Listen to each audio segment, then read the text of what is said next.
농업인 교류센터 민원 사례 노무편. 근로계약서는 언제까지 작성하면 되나요? 근로계약서는 일을 시작하는 동시에 작성해야 해요.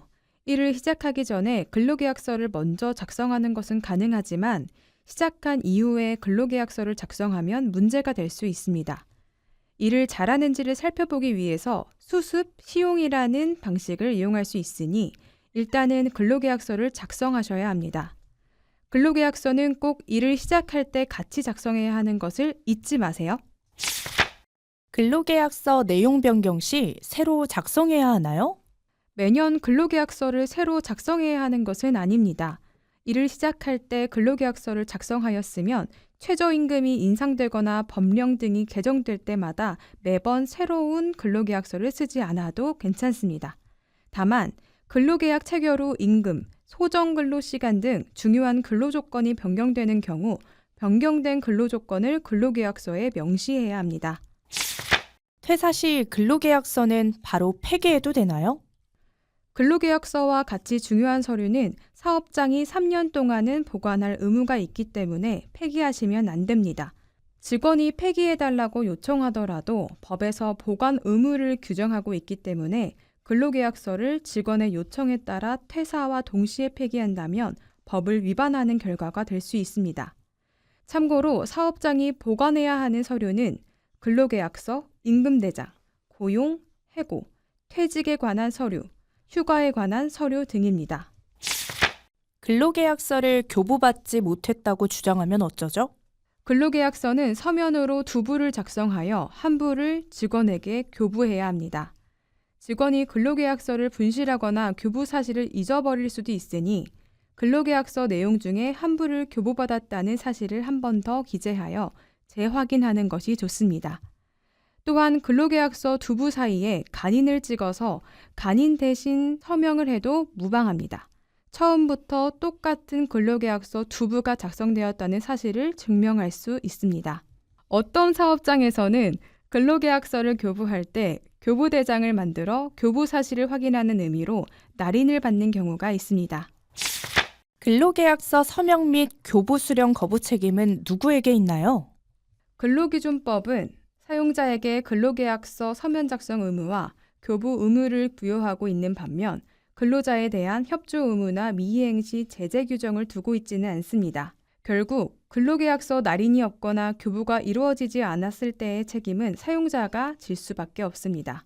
따라서 가급적 근로계약서가 정상적으로 체결될 수 있도록 관리하실 필요가 있고 부득이한 경우에는 근로자가 서명을 거부하였다거나 근로계약서를 교부하였다는 증빙을 이메일, 문자메시지, SNS 등의 방식을 활용하여 남겨놓는 것이 좋습니다. 단 하루만 일하는 일용직도 근로계약서 서면 작성하나요? 근로계약서는 근로 형태와 상관없이 모든 직원이 작성해야 합니다. 따라서 단 하루만 일하는 일용직 근로자도 다른 직원과 마찬가지로 서면으로 근로계약서를 작성하고 작성된 근로계약서는 한 부를 교부해야 합니다. 단시간 근로자의 근로시간이 요일마다 다른데 근로계약서에 어떻게 기재하나요? 사용자는 단시간 근로자 아르바이트생과 근로계약을 체결할 때 근로일 및 근로일별 근로시간을 서면으로 명시해야 합니다. 따라서 근로시간이 요일마다 다른 경우 근로계약서에 요일별 근로시간을 구체적으로 적어두어야 합니다. 예를 들어 화요일 오전 8시부터 오전 11시, 수요일 오전 8시부터 오후 5시, 금요일 오후 3시부터 오후 10시 이런 식으로 요일별 근로시간을 구체적으로 적는 것이 원칙입니다. 농축수산업의 경우에도 주휴일을 반드시 부여해야 하나요? 농축수산업의 경우 일주일 동안 소정 근무일에 개근하여 근무할 경우 1회 이상의 유급휴일을 부여하는 주휴일이 적용되지 않습니다. 그러므로 계절적 요인 등으로 업무가 바쁜 경우에도 주휴일을 부여하지 않고 계속 근무가 가능할 것이며 일주일에 1일 주휴일을 부여하더라도 해당 일에 주휴수당을 지급할 의무가 없습니다. 다만 충분한 휴식을 통한 업무 능률 향상을 위해 특별히 업무가 바쁜 시기를 제외하고는 일주일에 1회 이상의 휴일을 부여하는 것이 바람직할 것입니다. 알바생이나 기간제 근로자도 상시 근로자 수에 포함되나요? 상시 근로자 수에 포함되는 인원은 해당 사업 또는 사업장에서 사용하는 통상 근로자, 기간제 법에 따른 기간제 근로자, 단시간 근로자 등 고용 형태를 불문합니다. 따라서 아르바이트를 하는 단시간 근로자나 계약직인 기간제 근로자, 조리사 등도 포함됩니다. 직원의 요청 등으로 4대 보험에 신고하지 않고 국세청에도 소득신고를 하지 않았다 하더라도 실제 근로를 한 자라면 상시 근로자 수에 포함됩니다. 다만 다른 회사 소속인 파견 근로자는 제외됩니다. 친족의 경우 상시 근로자 수에 포함되나요? 만약 하나의 사업장에 동거하는 친족만을 사용하고 있는 경우에는 근로기준법이 적용되지 않습니다. 다만 그 사업장에 동거하는 친족과 함께 다른 근로자가 한 명이라도 있는 경우 동거하는 친족도 상시 근로자 수에 포함됩니다. 소정 근로일을 일주 6일로 할 수 있나요? 농축수산업의 경우 장시간 근로와 휴일에 관한 규정이 적용되지 않으므로 소정 근로일을 자유롭게 지정할 수 있습니다. 월 최대 근무 시간은 몇 시간인가요? 농축수산업의 경우 장시간 근로와 휴일에 관한 규정이 적용되지 않으므로 월 최대 근무일을 자유롭게 지정할 수 있습니다. 근로시간 전 업무 준비 시간도 근로시간인가요? 근로시간에 포함될 수도 있고 아닐 수도 있습니다. 회사가 업무 준비를 지시한 경우라면 근로시간에 포함되나 회사의 지시 없이 직원 스스로 근로할 태세를 갖추고 준비한 시간이나 업무 준비가 강제되지 않는 경우라면 근로시간에 포함되지 않습니다. 농축수산업의 경우에도 휴게시간 부여 의무가 있나요? 농축수산업의 경우 근로시간이 4시간인 경우에는 30분 이상 부여해야 하는 휴게시간 규정이 적용되지 않습니다. 그러므로 반드시 4시간 근무마다 30분씩 휴게시간을 부여할 필요는 없을 것입니다.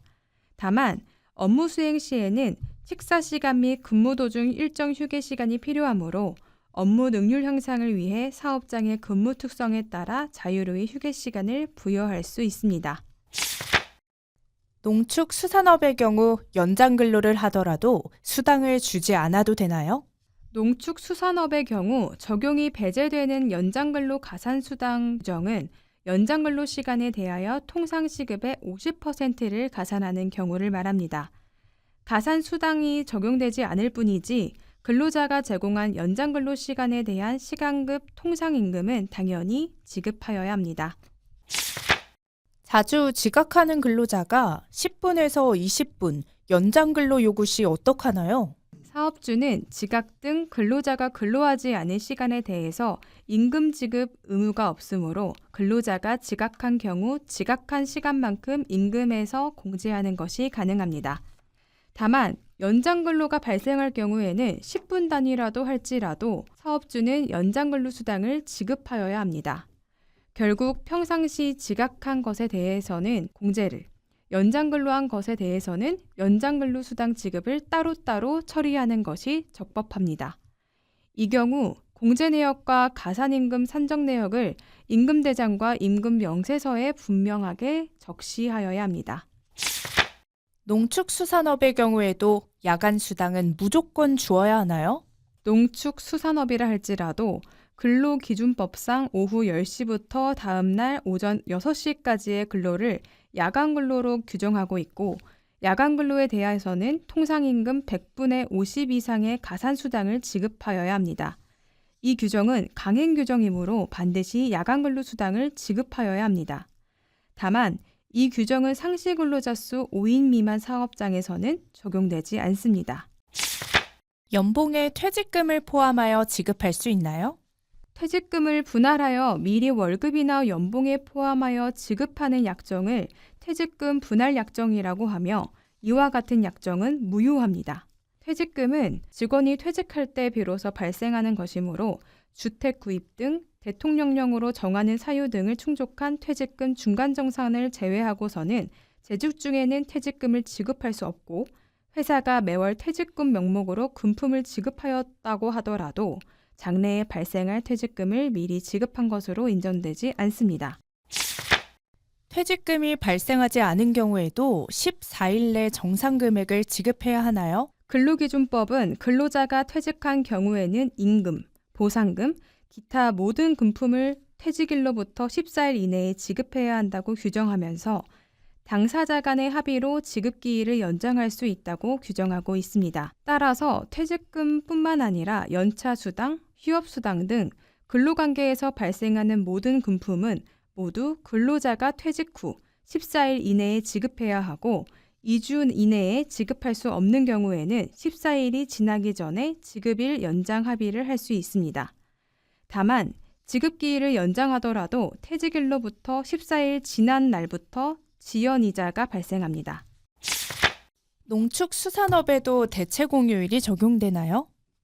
농축수산업의 경우 사업의 특성상 기상, 기후 등 자연 조건에 크게 영향을 받으므로 근로시간 휴게, 휴일에 관한 규정을 획일적으로 적용하기에 부적합하므로 근로기준법 제63조 제2호에서는 동물의 사육, 그 밖의 축산사업은 근로기준법상의 근로시간, 휴게 및 휴일에 관한 규정을 적용하지 않을 수 있도록 하고 있습니다. 근로자의 날은 사업장 규모와 관계없이 유급휴일인가요? 매년 근로자의 날 5월 1일은 근로기준법에 따른 휴일이 아니므로 농축수산업 사업장의 근로자에게도 유급휴일로 보장됩니다. 그러므로 근로자의 날에는 근무를 하지 않도록 하고 소정 근로시간에 대한 임금을 지급해야 합니다. 만약 근로자의 날에 근무를 한 경우라도 휴일 근로에 대한 가산임금 규정은 적용되지 않으므로 휴일 근로 가산수당은 지급하지 않아도 되며 근로에 대한 임금만 지급하면 됩니다. 예를 들어 근로자의 날에는 8시간 근무한 경우에는 유급휴일에 대한 임금 8시간 분과 근무에 대한 임금 8시간 분을 합산한 총 16시간 분의 임금이 지급되어야 할 것입니다. 중대재해처벌법이 농축수산업도 적용되나요? 중처법 제3조에 따르면 상시근로자 5인 이상 사업장은 업종을 불문하고 중대재해처벌법의 적용을 받게 됩니다.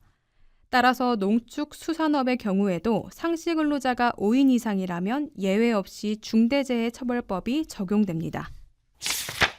고용노동부는 올해 2025년의 최저임금은 만 30원으로 작년 최저임금 9,860원보다 1.7% 인상됐습니다. 변경된 최저임금은 2025년 1월 1일부터 사업장에서 지켜야 합니다. 이는 전년도 최저임금 9,620원에 비해 240원, 2.5% 인상된 것으로 한 주 40시간, 월 209시간 기준으로 월 206만 740원입니다. 상시 1인 이상 근로자를 사용하는 모든 사업 또는 사업장의 사업 종류별 구분 없이 동일하게 적용됩니다. 직장 내 괴롭힘 금지 조항이 농축수산업에도 해당되나요? 농축수산업의 경우에도 상시 4명 이하의 근로자를 사용하는 사업장이라면 직장 내 괴롭힘 관련 조항의 적용이 배제될 수 있습니다. 선언에 대해서도 직장 내 괴롭힘 금지 조항이 해당되나요? 근로기준법은 직장 내 괴롭힘을 금지하고 있으나 선언은 근로기준법이 아닌 선언법이 적용되고 여기에는 직장 내 괴롭힘 금지 규정이 없었습니다. 이에 개정 선언법은 선언의 선내 괴롭힘을 금지하고 선내 괴롭힘 발생 시 선박 소유자에게 조사 의무를 부과하며 신고한 선원 및 피해 선원 등에게 불리한 처우를 금지하는 규정을 신설하였습니다. 위반 시 형사처벌 또는 과태료 규정도 두었습니다. 농축수산업도 법정 필수 교육을 실시하여야 하나요? 네, 특히 성희롱 예방교육은 대표자 포함 남녀 혼성으로 일하는 사업장의 경우 미실시 시 시정기한 없이 즉시 과태료를 부과할 수 있습니다. 따라서 매년 1회 이상 반드시 시행하여야 합니다. 농축수산업도 연차를 부여해야 하나요? 농축수산업이라 하더라도 근로기준법 제60조에 의하여 연차 휴가가 부여되어야 합니다. 구체적으로 근속기간이 1년 미만인 근로자에게는 매월 개근 시 1일의 유급휴가를 부여해야 하며 근속기간 1년 이상부터는 15일의 유급휴가를 부여하여야 합니다. 또한 계속 근로년수가 3년 이상인 경우에는 매년 2년마다 1일의 연차휴가를 추가로 부여하여야 합니다. 기간제로 1년씩 계속 연장하여 근로자를 고용하게 되면 몇 년이 지나더라도 기간의 만료를 퇴사시킬 수 있나요? 아닙니다. 2년 동안 기간제 근로자를 사용한 다음 고용 종료 후 곧바로 재고용하여 같은 업무를 계속하도록 한다면 계속 근로로 인정되어 기간에 정함이 없는 근로계약을 한 것으로 인정될 소지가 많습니다. 기간제 근로자와 맺은 근로계약 기간이 만료되기 전에 정당한 이유 없이 고용관계를 종료시킨다면 이는 부당해고에 해당할 수 있습니다. 농축수산업에도 적용되는 법률에는 어떤 게 있을까요? 첫 번째는 육아휴직 기간 및 분할 횟수가 1년에 2회에서 1년 6개월에 3회로 늘어났습니다. 두 번째는 배우자 출산 휴가로 10일 부여에서 20일 부여로 90일 이내 신청해서 120일 이내 사용이 가능합니다. 또 1회 분할에서 3회 분할로 늘어났습니다. 세 번째는 남임 치료 휴가로 연간 3일 부여에서 연간 6일 부여로 최초 1일 유급에서 최초 2일 유급으로 늘어났습니다. 네 번째는 육아기 근로시간이 단축됐습니다. 만 12세 이하 또는 초등학교 6학년 이하의 자녀는 1년으로 사용하지 않은 육아휴직 기간의 2배입니다. 다섯 번째는 출산 전후 휴가입니다. 미숙아 출산 시 10일이 추가로 부여됐습니다. 여섯 번째는 임신기 근로시간이 단축됐습니다. 12주 이내 및 32주 이후입니다. 일곱 번째는 임신기 육아기 근로시간 단축 시 출근이 인정됩니다. 농업인 교류센터는 농림축산식품부와 농업인 단체가 함께 농업인에게 필요한 전문 지식을 법률, 세무, 보험, 노무 등 농업에 관련한 제반 사안에 대한 양질의 자문 서비스를 제공하여 농업인들이 애로와 고충을 함께 해결해주는 곳입니다. 농업인 교류센터는 다양한 민원 접수 시스템을 갖추고 있습니다. 1811-3677 민원 콜센터 운영과 온라인 민원 처리 홈페이지 운영, 현장 방문형 찾아가는 서비스 시행, 유튜브 및 카카오톡 채널을 운영하고 있습니다. 농업인 교류센터 많은 이용 부탁드려요.